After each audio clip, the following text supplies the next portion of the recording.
Prabhupada said lying has become commonplace in modern society.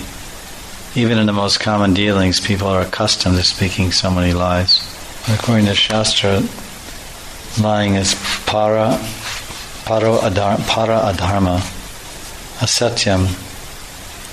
Untruthfulness or lying is considered the most sinful. Adharma is the topmost irreligious activity. Because the Shastras say we should be prepared to tell the truth even to an enemy. In his preaching to his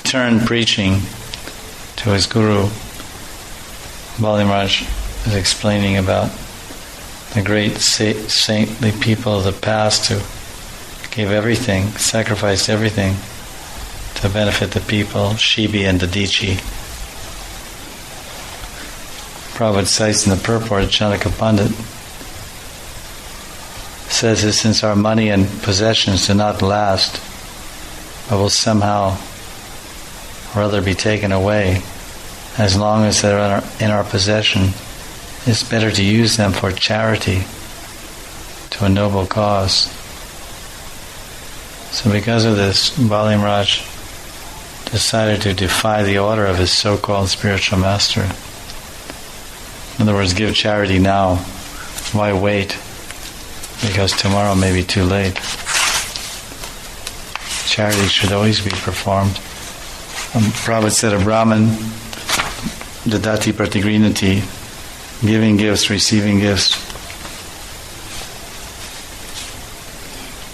Yajan, dan pratigra, patan, sadkarma nipana vipro. That a vipro or Brahman is expert in 6 activities. Bhagavat Pat, studying the Bhagavatam and teaching others the Bhagavatam.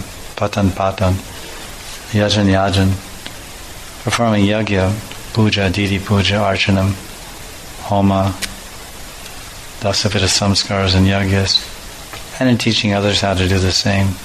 Dan pratigraha, receiving gifts and also in charity and money, land, cows, grains, food, cloth, and also distributing the same.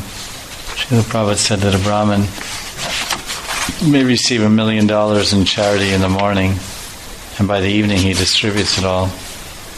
He doesn't hold on to anything. He doesn't hoard his wealth or gloat over his wealth. He immediately distributes charity as the highest exemplar in the society.